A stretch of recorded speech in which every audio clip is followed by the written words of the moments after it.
Bonjour à tous. Aujourd'hui, nous allons parler d'un sujet qui a fait polémique dans le passé récent, qui fait encore polémique aujourd'hui, et qui fera probablement toujours polémique dans le futur. Nous allons discuter de l'épidémie du virus de la Covid, du coronavirus, du Covid-19.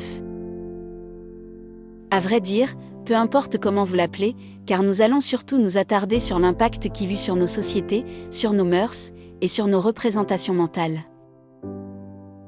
Avant tout, je vous invite à coupler cette vidéo avec celle traitant de la politique sur ma chaîne, qui vous permettra d'approfondir certains points importants. Nous allons découper notre analyse en 2 vidéos. Donc n'hésitez pas à vous abonner, afin de visionner la seconde lors de sa sortie, où vous découvrirez la chronologie de la crise, vue sous un nouvel angle, et surtout, les pistes de réflexion répondant à la question suivante: pourquoi l'État français a choisi cette stratégie de gestion, et pas une autre ? Sans plus attendre, commençons.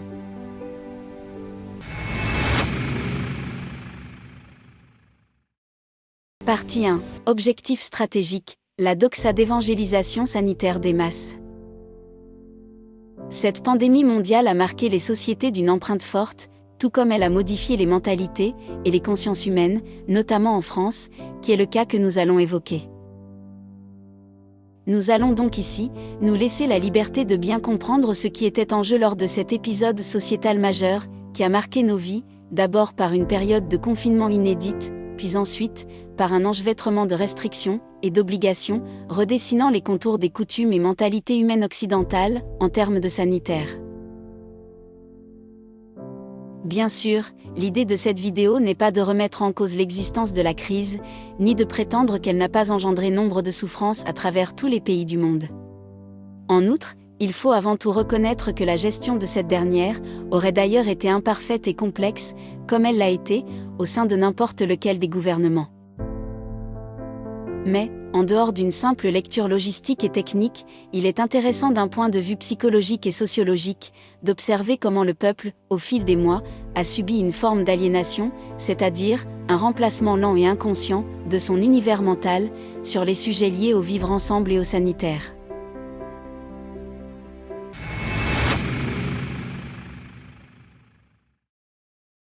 En réalité, il faut bien comprendre que l'exécutif a dû mettre en place une stratégie, afin de gérer la crise sur le plan technique, mais aussi avant tout sur le plan sociologique, et ce dernier, comme bien souvent, a dû s'appuyer sur l'opinion publique, qu'il lui fallait avant tout moduler, pour mettre en application son plan. En effet, il convient d'accepter, si l'on est honnête, qu'un an avant la pandémie, en 2019, il était inimaginable pour l'immense majorité des individus, et donc pour l'opinion majoritaire du pays, de concevoir tout ce qu'ils allaient subir et approuver, seulement quelques mois a posteriori. Il aurait été inaudible pour vous, d'appréhender les conséquences qu'auraient ces changements sur le déroulement de votre vie quotidienne, tout comme sur votre comportement et votre mentalité globale. Les confinements, les couvre-feux, les attestations, les restrictions diverses, les fermetures de certains commerces et l'ouverture d'autres, les interdictions de déplacement, l'obligation vaccinale, le pass sanitaire, les gestes barrières, les interdictions de visite.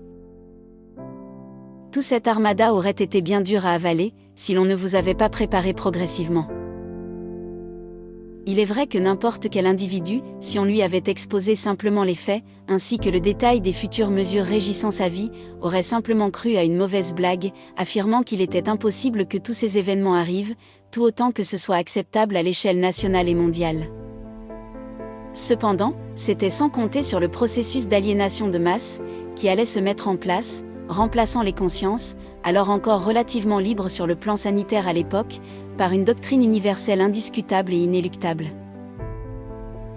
Ce dogme fut promu au nom du bien de tous, et surtout, au nom de la protection contre le chaos et la finitude, qui sont les plus grands ressorts d'influence que l'on peut exercer sur un être humain. Cette doxa de masse s'est greffée doucement dans l'esprit humain, comme un parasite bienveillant, sans trop brusquer sa proie, pour qu'à terme, il puisse prendre possession de son hôte, ou du moins, aliéner une partie de son esprit, en anéantissant progressivement un sursaut de résistance intérieure, qui a perduré chez certains. En effet, dans ce cas, ce processus que nous avons tous subi, visait à rendre l'inacceptable d'avant, l'acceptable d'aujourd'hui. À le rendre même, normal et salvateur, par l'imposition d'une idéologie unique aux masses. Par l'imposition d'un prêche quotidien, mis en place au nom du bien commun, qui devait coloniser les esprits par l'utilisation des leviers de l'émotion et de la peur.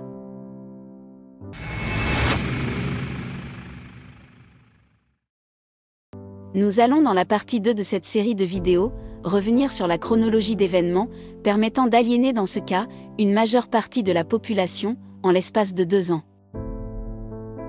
Mais tout d'abord, prenons le temps d'exposer les objectifs stratégiques de cette campagne d'évangélisation sanitaire, mise en place par le gouvernement. Cette doctrine dominante avait pour dessein la mise en place de nouvelles règles essentielles, qui devaient se greffer dans l'esprit du français moyen. 1. Première règle, omnes pares. Tous pareils.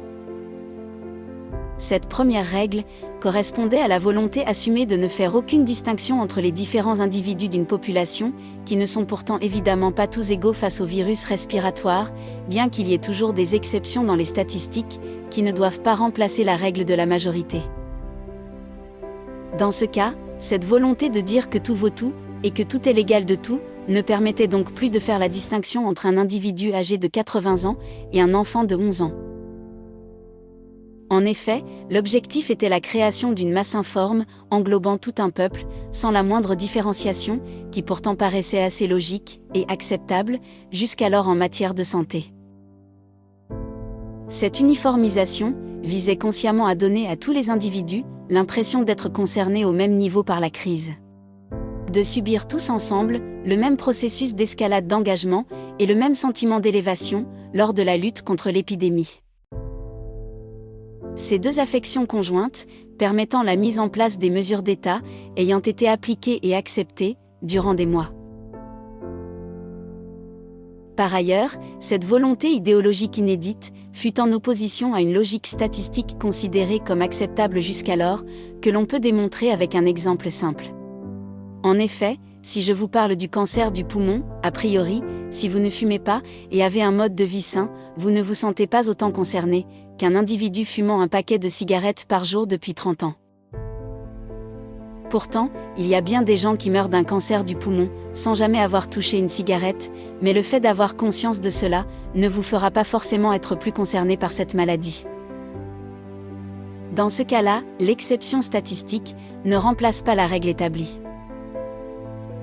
Alors, dans le cas du Covid, cela ne revient nullement à dire que ce virus ne vous concerne pas si vous êtes en bonne santé. Il y a bien évidemment des ajustements à effectuer lors d'une pandémie mondiale, mais ce qu'il faut comprendre, c'est que tout a été fait pour tromper, ou du moins influencer votre esprit, en faisant de l'exception statistique la règle en vigueur. Effectivement, cette idée d'uniformité était nécessaire au gouvernement pour la mise en place des mesures à venir. Elle avait pour objectif de faire en sorte que le sujet du coronavirus touche en apparence tous les citoyens au même niveau. Pour ce faire, l'utilisation de l'émotion et du sentiment de peur fut matraquée en permanence à travers tous les canaux de communication qui ont alors participé à la diffusion perpétuelle de cette même peur irrationnelle dans la population, car comme vous le savez, la peur fait de l'audience, et l'audience, c'est la rentabilité d'une chaîne ou d'un média. 2. Seconde règle, Imperium Sanitatis. Gouvernement sanitaire. La seconde règle visait à faire de la santé une question d'État, une question de gestion de masse, une question d'administration centralisée. L'individualité, le cas personnel, disparaissant, se heurtant à une logique d'éleveur de bétail. Le sentiment de peur, permettant de légitimer dans l'opinion, le retrait de la liberté individuelle et la délégation totale de la santé à une institution tierce. Après ce bouleversement, la nouvelle norme de santé ne correspondait plus à une relation directe entre un médecin et un patient, mais répondait à présent à une méthode d'élevage de masse. Par ailleurs, cette crise a mis en exergue un fait unique dans l'histoire des pandémies. L'interdiction imposée aux médecins indépendants de soigner leurs patients, ou en tout cas, d'essayer avec des moyens disponibles et connus, tout en évaluant le rapport bénéfice et risque, pour chaque traitement en fonction de l'individu concerné. C'est ainsi que le gouvernement a même réussi à interdire une molécule reconnue, qui ne présentait quasiment aucun risque, au nom de l'irrespect d'un soi-disant protocole. Pourtant, jusqu'alors, quand un médecin prescrit un médicament à un patient, si ce traitement est à sa portée, car commercialisé et validé par les institutions compétentes, il n'y a jamais eu besoin jusqu'alors d'effectuer un protocole particulier, en dehors de la prescription en question. De plus, si comme on nous l'a expliqué, nous étions en état de guerre, alors, dans cet environnement hostile, la logique voudrait qu'on tente l'impossible, pour sauver des vies, mettant de côté parfois un protocole trop lourd, et inadapté à la situation. Cependant, un Doliprane toutes les 4 heures, c'est-à-dire, en réalité, aucune tentative de traitement, si ce n'est du palliatif bien inefficace, semblait être un protocole adapté à une situation de crise, et s'avérait bénéfique pour tous les individus, quel que soit leur profil de santé, étant donné qu'il n'y avait plus aucune distinction individuelle acceptable, comme vu précédemment.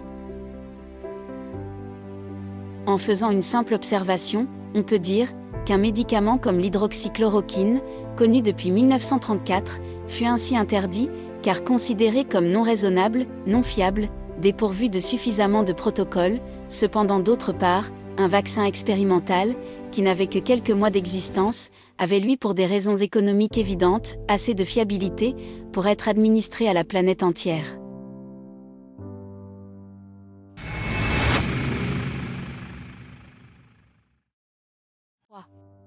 Troisième règle, inconveniences mortus. Mort inacceptable. La troisième règle visait à rendre la mort liée à une maladie donnée, celle due au Covid, inacceptable, en créant une échelle de valeur liée aux causes de décès. Échelle correspondant à des morts jugées admissibles et d'autres inadmissibles. Ainsi, il est correct que chaque année en France, 120 000 individus décèdent des suites du tabac et de l'alcool, que 157 400 décèdent des suites d'un cancer, que 170 000 décèdent des suites de tumeurs, que 100 000 trépassent en raison de la pollution, et que 3 000 décèdent sur les routes.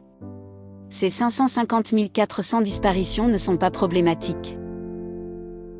Tous ces morts sont dans le camp de la normalité. En revanche, dans le cas où la cause du décès est le Covid, même si la victime est âgée et très malade, voire même en EHPAD en état de fin de vie, là nous sommes dans le camp du mal. En effet, toute mort n'est pas souhaitable, mais il faut noter la sensibilisation volontaire inculquée lorsque la cause du décès est le Covid, en opposition à d'autres morts bien moins médiatisées et diffusées. Le virus du Covid-19 est dans le camp de l'inconcevable, de l'inacceptable, du blasphème. 4. Quatrième règle, Pugna Justorum. Le combat des justes. La quatrième règle vise à faire respecter des mesures sacralisées qui appartiennent au fameux camp du bien, mis en place contre celui des irresponsables et des inhumains. L'évangélisation sanitaire des masses, répondant aux prêches des bien-pensants et permettant la mise en place de règles intouchables et indiscutables, devait devenir la nouvelle norme du groupe. Cela, en dépit du fait que certaines, sur le plan sanitaire, n'aient point de sens, ni de logique. C'est ainsi que le clivage assumé de la population en deux camps, celui du pour et celui du contre, a permis de détruire toute forme de pensée modérée, visant à trouver un équilibre. Tout opposant fut donc immédiatement caricaturé en extrémiste et en être malveillant. En incroyant pour ainsi dire. Alors, il était facile de dire au nom de l'émotionnel et du bien sanitaire sacré, que toute personne s'exprimant pragmatiquement sur la gestion de la crise était un complotiste et un monstre sans cœur, afin d'en faire l'ennemi du bien. La population étant noyée dans une masse informe, sans distinction individuelle, causant un processus d'engagement grandissant, il ne restait plus qu'à lui expliquer qu'elle participait au combat contre le mal, et que chacun pouvait sauver des vies, afin de parfaire ce sentiment d'engagement à son paroxysme. Cette émotion, créée de toutes pièces par des communicants, permettait alors de parquer la population autour de notions émotionnelles, plutôt que sur des éléments factuels. Protégeons les autres en nous protégeant. Restons chez nous, pour sauver des vies. Confinons-nous pour le bien commun. Rester chez soi, c'est sauver son voisin. Si vous sortez, marchez seul. Vous propagez le virus, vous tuez des gens. La messe est dite. Par ailleurs, il faut être honnête. Il convient de dire que certaines mesures étaient utiles afin de lutter contre les contaminations, alors que d'autres ne l'étaient absolument pas, et demeuraient une insulte directe à l'intellect personnel de l'individu. Mais le plus intéressant, c'est l'inclusion d'un processus idéologique, touchant à l'émotionnel, et accompagnant toutes ces doctrines, afin qu'elles soient perçues comme étant des actes presque héroïques, quand elles étaient respectées à la lettre.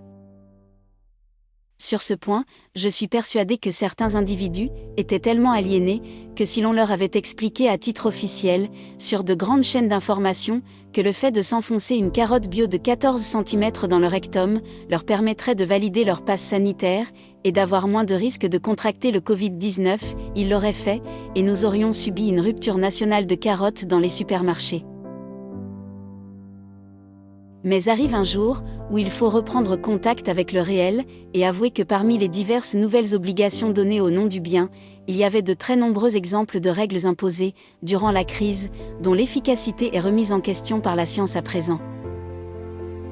L'objectif de certaines de ces mesures était d'ailleurs seulement de renforcer ce sentiment d'appartenance aux héros de la nation, pour tous ceux qui acceptaient de s'y soumettre en intégralité, sans réfléchir, comme s'ils allaient recevoir des bons points, et une tape sur l'épaule du Christ en personne, quand ils prenaient le temps de calculer un périmètre de 10 km autour de leur domicile, avant d'aller remplir leur stock de papier toilette. Enfin, pour finir avec cette première partie, cette crise a permis de mettre en exergue l'exceptionnelle indulgence et l'extrême docilité du peuple lorsqu'on lui insémine un sentiment de peur, par un matraquage médiatique et idéologique permanent. Les mensonges d'État assumés, l'auto-piétinement volontaire de la parole des individus qui nous dirigent, et la négation de tous les principes qui faisaient alors la médecine jusqu'à nos jours, n'étant finalement qu'un détail, par rapport au grand danger dont l'exécutif nous protège tous. Rendez-vous dans la seconde partie de la vidéo, pour discuter de la chronologie des événements sous un nouvel angle, et comprendre le plus important, pourquoi l'État a choisi cette stratégie de gestion de crise, et pas une autre. Merci à tous.